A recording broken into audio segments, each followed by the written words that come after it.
اللهم من احييته منا فاحيه على الاسلام ومن توفيته منا فتوفه على الايمان آمین. آمین. کل نفس ذائقۃ الموت، یہ قرآن حکیم میں کئی دفعہ یہ آیت رپیٹ ہوئی ہے کہ ہر جان کو موت کا مزہ چکھنا ہے، اور یہ بات بالکل طے ہے کہ ہر شخص کی موت کی جگہ، ٹائم، سیکنڈز تک اللہ تعالیٰ نے ڈیفائن کر دی ہیں اس کی تقدیر میں، وہ آگے پیچھے نہیں ہو سکتی، نیور، ناٹ ایٹ آل. اور یہ جو بخاری مسلم میں آیا نا کہ جو شخص چاہتا ہے کہ اس کی عمر دراز کر دی جائے، اس کے رزق میں فراوانی ہو، وہ اپنے رشتہ داروں کے ساتھ حسن سلوک کرے، تو یہ بھی تقدیر میں لکھا ہوا ہوگا کہ اس کی عمر ہے 60 سال، لیکن یہ اپنے رشتہ داروں کے ساتھ حسن سلوک کرے گا، اللہ تعالیٰ اس کی عمر 70 سال کر دے گا. وہ بھی لکھا ہوگا، وہ 70 ہی ڈیفائن ہوئی ہے، وہ 60 کا 70 بننے کے بعد جو 70 ہے وہ اللہ تعالیٰ نے لکھا ہوا ہے. ٹھیک ہو گیا جی؟ تو یہ اللہ تعالیٰ کے یعنی فیصلے ہیں. قرآن حکیم بالکل واضح ہے. سورہ آل عمران میں آتا ہے کہ جب غزوہ احد کے موقع کے اوپر منافقین نے کہا نا کہ ہم نے اپنے بھائیوں کو منع کیا تھا کہ احد کے میدان میں نہ جاؤ ورنہ قتل ہو جاؤ گے، تو اللہ تعالیٰ نے فرمایا اگر ان کی موت کا وقت آ چکا ہوتا یہ خود کھنچے چلے جاتے اپنی مقتل گاہوں کی طرف، یہ اپنے آپ کو روک بھی نہ پاتے. پھر سورہ نساء میں آیا کہ تم اپنے آپ کو مضبوط قلعوں میں بھی بند کر لو نا، موت تمہیں وہاں پہ بھی آ کے جائے گی. وہ موت کو آپ ٹال نہیں سکتے، ایک لمحہ نہ آگے ہوگی نہ پیچھے. سورہ لقمان کے بالکل اینڈ میں آتا ہے نا کہ 5 علوم اللہ تعالیٰ کے ساتھ خاص ہیں. ان میں ایک ہے کہ کوئی جان نہیں جانتی کہ اس کو کس زمین میں موت آئے گی.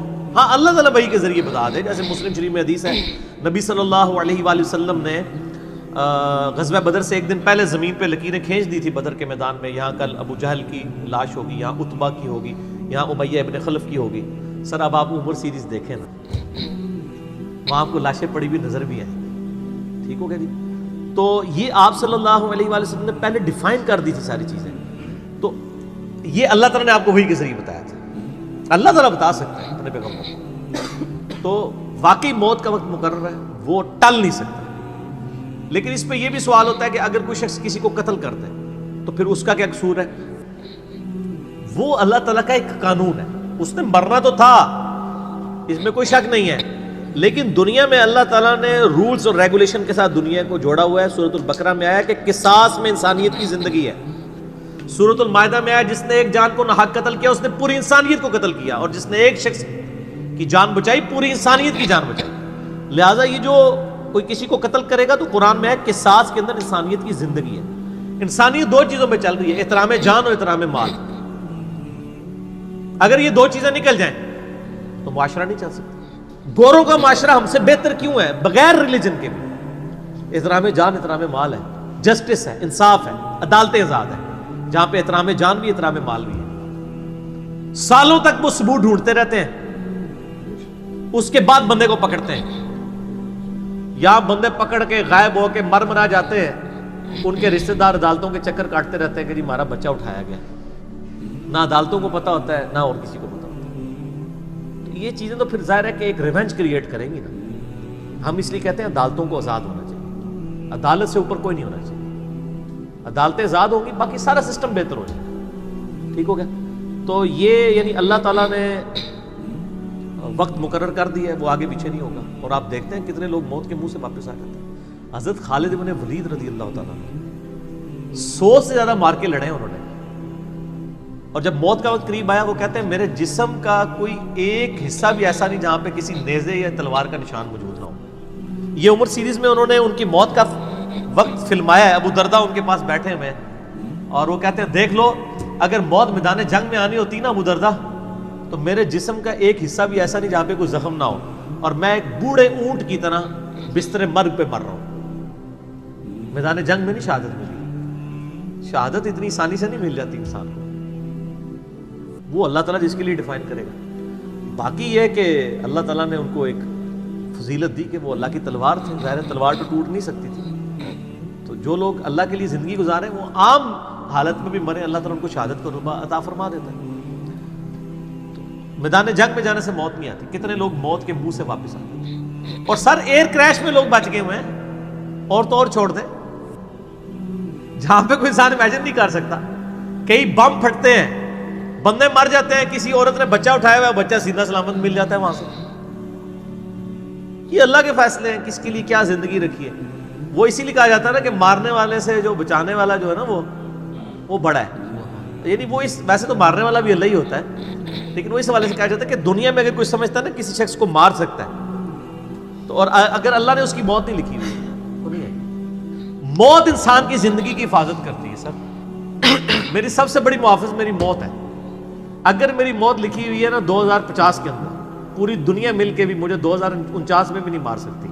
آج 2018 میں تو تصور بھی نہیں. اور اگر میری زندگی لکھی ہوئی ہے 2018 میں ختم ہونی، چاہے وہ ایئر کریش کے اندر ہو، چاہے وہ ہارٹ فیٹ کے ذریعے ہو، چاہے وہ گردوں کے فیلئر کے ذریعے ہو، چاہے برین ہیمریج کے ذریعے ہو، کسی بھی ذریعے سے ہو، تو کوئی اسے بڑھا نہیں سکتا.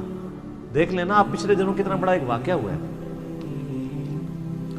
یعنی ہمارے پاکستان میں 3 ٹائمز جو پرائم منسٹر رہے ہیں نواز شریف صاحب، ان کی بیوی 1 سال سے زیادہ وینٹیلیٹر کے اوپر رہی ہے. ان کے پاس پیسے کی کوئی کمی تھی؟ علاج کرانے کا کوئی ایشو تھا؟ سب کچھ کروایا، بچا سکے؟ نہیں.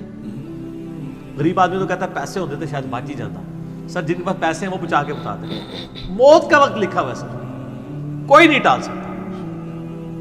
صرف پیغمبر کے بارے میں بخاری مسلم میں آتا ہے، عائشہ کہتی ہیں کہ نبی صلی اللہ علیہ وآلہ وسلم فرمایا تھا کہ اللہ تعالیٰ انسان جو پیغمبر ہوتا ہے نا اس کے اوپر یہ آپشن رکھتا ہے کہ وہ چاہے تو ہمیشہ کے لیے زندہ رہے، چاہے اسے موت آ جائے. پیغمبر کے علاوہ کسی اور کے لیے یہ فضیلت نہیں ہے. اور کہتی ہیں کہ بخاری مسلم دونوں میں نے وفات النبی پہ مسئلہ 163 بھی ریکارڈ کروایا، اس میں نے بتایا تھا کہ عائشہ کہتی ہیں نبی صلی اللہ علیہ وآلہ وسلم اپنے موت کے وقت بار بار اوپر سر مبارک یعنی اٹھاتے تھے اور کہتے تھے اللہم الرفیق الاعلیٰ. تو کہتی ہیں میں نے جان لیا کہ حضور اپنی صحت مند زمانے میں کہا کرتے تھے کہ موت کے وقت نبی کے اوپر پیش کیا جاتا ہے، چاہے تو وہ دنیا میں رہے چاہے اسے موت آ جائے. تو مجھے لگتا ہے کہ نبی علیہ السلام پہ اس وقت آفر وہ پیش کی جا رہی ہے اور آپ کہہ رہے ہیں اللہ مجھے رفیق الاعلیٰ کے ساتھ ملا لے. تو میں نے کہا مجھے اب پتہ چل گیا کہ آپ صلی اللہ علیہ وسلم کو یعنی وفات ہو جائے گی آپ کی. یہ نبی کے لیے خاص ہے اور کسی کو کوئی آپشن نہیں ملتا. وہ بخاری مسلم میں موجود ہے نا حدیث، حضرت موسیٰ علیہ السلام کے پاس حضرت اسرائیل علیہ السلام. اسرائیل کا لفظ تو یعنی تفسیر تبری میں اور یہودیوں کے ہاں ملتا ہے، یہ بنی اہل سنت کے ہاں بھی رناؤنڈ ہے. اصل میں لفظ ہے ملک الموت. دونوں لفظ ٹھیک ہے. ملک الموت علیہ السلام حضرت موسیٰ علیہ السلام کے پاس گئے، انہوں نے آگے سے تھپڑ مار دیا، ان کی آنکھ نکل گئی، انسانی شکل میں آئے تھے.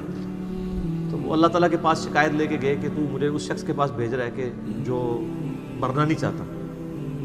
اللہ تعالیٰ نے فرمایا اس کو جا کے کہو کہ تم جو ہے وہ بیل کی پشت کے اوپر ہاتھ رکھو، تمہارے ہاتھ کے نیچے جتنے بال آ جائیں گے نا اتنے سال بھی زندگی تمہاری اور بڑھا دی جائے، سینکڑوں سال. تو حضرت موسیٰ نے کہا اس کے بعد موت. کل نفس ذائقۃ الموت، موت تو سب کو آنی ہے، ایک ہی ہے جسے موت نہیں آنی. یا حی یا قیوم برحمتک استغیث، اے خود سے زندہ اور ہر چیز کو تھامنے والے، باقی وہ سب کو موت آنی ہے. تو انہوں نے کہا پھر بعد میں آنی ہے تو ابھی کیوں نہیں؟ موت نہیں کوئی ٹال سکتا سر، ورنہ پیغمبروں کے لیے ٹل جاتی. وہ پیغمبروں کو جو آفر بھی لگائی گئی ہے وہ یہ نہیں ہے کہ ہمیشہ زندہ رہیں گے، نہیں، قیامت تک. قیامت میں تو سب کو موت آ ہی جانی ہے، ٹھیک ہے. اور پھر ایک وہ وقت بھی ہوگا جب اللہ تعالیٰ پوچھے گا لمن الملک اليوم، تو کوئی جواب دینے والا نہیں ہوگا، سب کو موت آ چکی ہوگی. سارے فرشتے، جنات، انسان، مخلوقات، اللہ خود ہی جواب دے گا للہ الواحد القہار. سورہ المومن میں آتا ہے آج کے دن اس واحد قہار کی حکومت ہے. پھر اللہ تعالیٰ پوچھے گا کہاں ہے آج وہ جابر حکمران، بڑے بڑے بادشاہ کدھر ہیں؟ تو اللہ کے لیے کوئی مسئلہ ہے کسی کو یعنی پلک جھپکنے میں مسل دینا؟ تو موت اللہ تعالیٰ نے ڈیفائن کی. اور موت کیا، آپ کو جو تکلیفیں پہنچتی ہیں سر وہ بھی ڈیفائن ہے.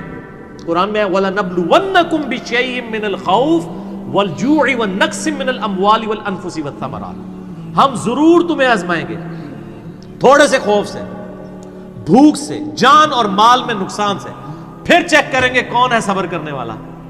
اور جو صبر کرنے والا ہے اذا اصابتهم مصیبت قالوا انا للہ وانا الیہ راجعون. تو پھر ان لوگوں کے ساتھ اللہ تعالیٰ ہوتا ہے جو کہتے ہیں ہم بھی اللہ کی طرف سے آئے تھے، اللہ کی طرف چلے جائیں گے، یہ تکلیف بھی آئی تھی الٹیمیٹلی تو چلی جائے گی نا.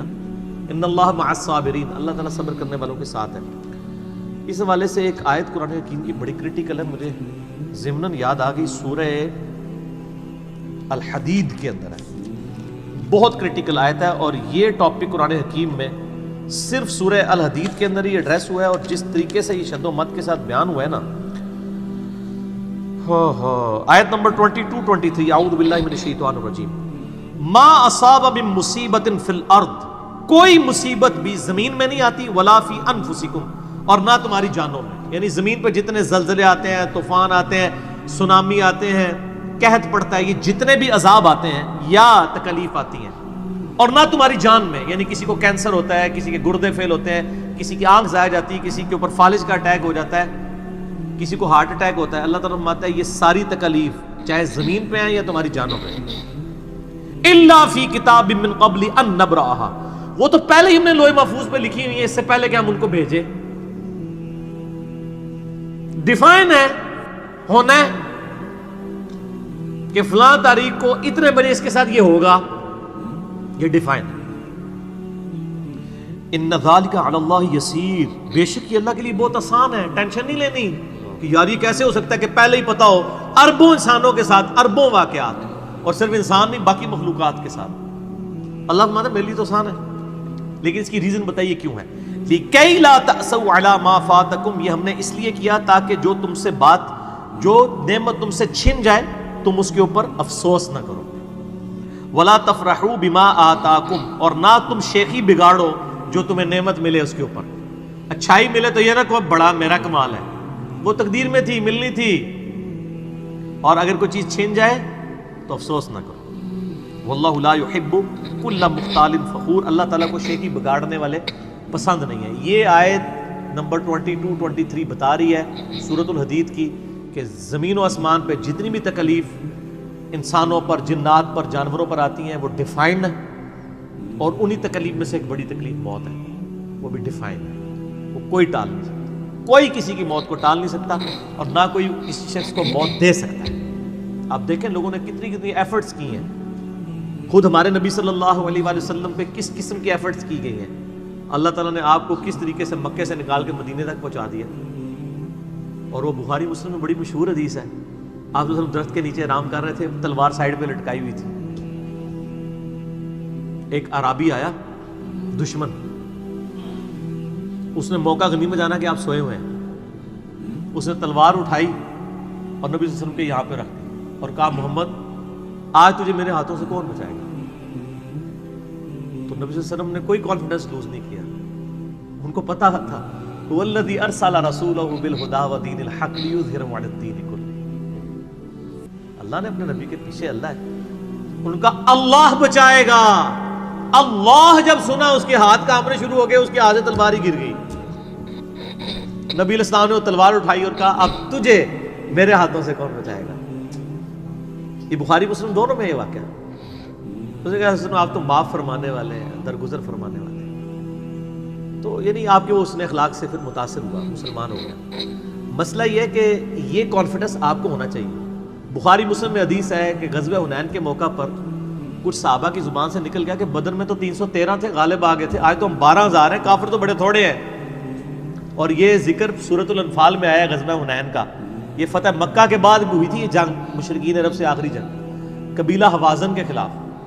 اللہ کا ماتا جب تم نے یہ جملہ بولا نا پھر تمہیں بھاگنے کی جگہ نہیں ملتی تھی، حوازن کے لوگوں نے جب تیر چلائے تو 12,000 میں سے صرف 80 بندے نبی علیہ السلام کے ساتھ رہ گئے، باقی سب بھاگ گئے۔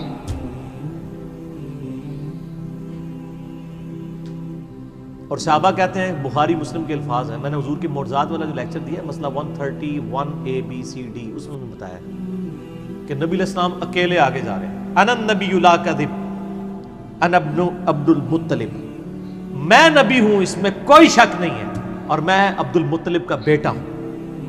یہ رڈز پڑھتے ہوئے آپ صلی اللہ علیہ وسلم اکیلے آگے جا رہے ہیں، اور آپ صلی اللہ علیہ وسلم نے زمین سے یوں مٹھی بھری کنکریوں کی اور یوں کافروں کی طرف، اور فرمایا چہرے مسخ ہو جائیں، آنکھیں اندھی ہو جائیں، اور سب کی ہو گئی، مسلمانوں کو فتح ہو گئی، اور اسی کا ذکر ہے وما رمیت اذ رمیت ولکن اللہ رمی، اے نبی جو آپ نے کنکریاں پھینکی تھی وہ آپ نے نہیں پھینکی تھی، وہ اللہ نے پھینکی تھی، یعنی اللہ کا پیچھے ڈیوائن ڈیسیژن تھا۔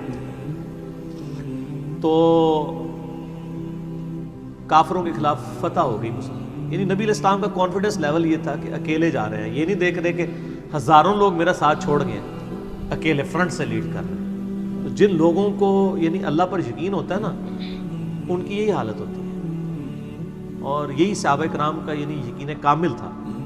اس لیے آپ دیکھیں نا، آپ عمر سیریز میں دیکھیں گے حضرت خالد بن ولید جنگ یمامہ میں جب مسلمانوں کو شکست ہونے لگتی ہے اکیلے آگے جاتے ہیں. جنگ یرموک میں بھی ایسے ہی کرتے ہیں.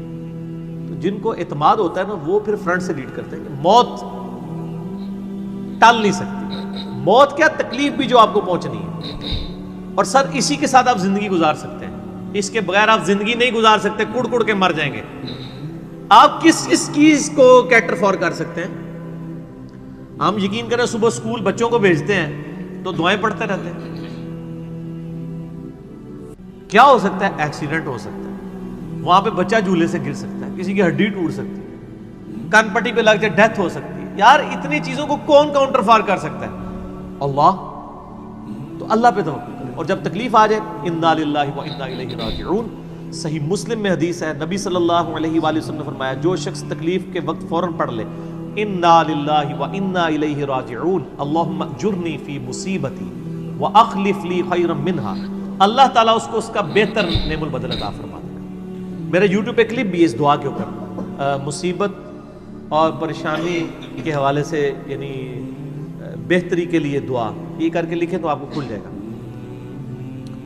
یہ آپ کو مشکات میں کتاب الجنائز چیپٹر میں پہلی جلد میں دعا مل جائے گی صحیح مسلم کے حوالے سے.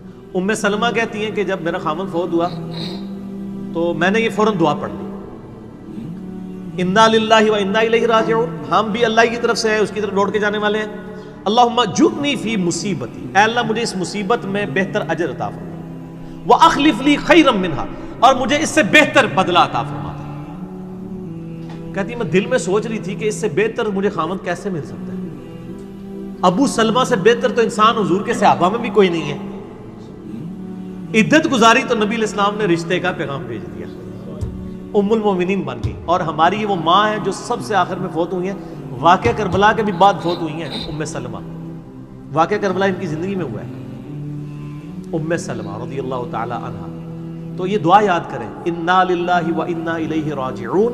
اتنا حصہ تو قرآن میں ہے، باقی صحیح مسلم میں اللہم اجرنی، اللہم اجرنی، یہ جھٹکے سے پڑھنا ہے. اللہم اجرنی فی مصیبتی واخلف لی خیرا منہا.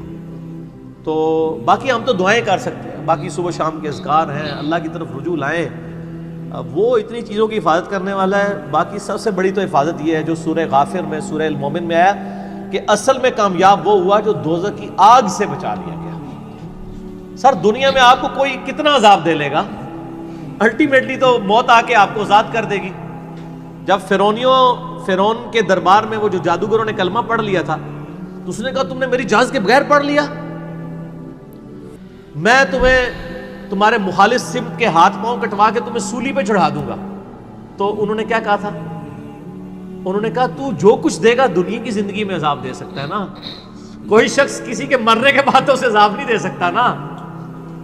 وہ لاش تو بس لاش ہی پڑی ہے نا، اصل چیز تو روح تھی نا. تو تیرا اختیار تو دنیا کی زندگی تک ہے. تو یہ کانفیڈنس لیول ہونا چاہیے کہ کوئی کسی شخص کو کتنی تکلیف دے لے گا، موت تو پھر بہرحال تکلیف سے آزادی کا ذریعہ بن جائے گی. اگر پھر اللہ کی مرضی کی زندگی گزاری ہے تو آزادی کا ذریعہ ہے، ورنہ اب تو کہتے ہیں کہ مر جائیں گے، مر کے بھی نہ چین پائے تو کدھر جائیں گے. تو سر یہ لوگ تو کہہ دیتے ہیں نا مر گئی تو جان چھٹی، نہ، مرنے تو بعد جان پھڑی گئی، چھٹی اس کی جس نے دنیا اللہ کی مرضی کی گزاری. جس نے دنیا اپنی مرضی کی گزاری تو اس کی جان تو پھر مرنے کے بعد اور پھنس گئی. ٹھیک ہو گیا جی. تو موت کا وقت مقرر ہے، کوئی نہیں ٹال سکتا.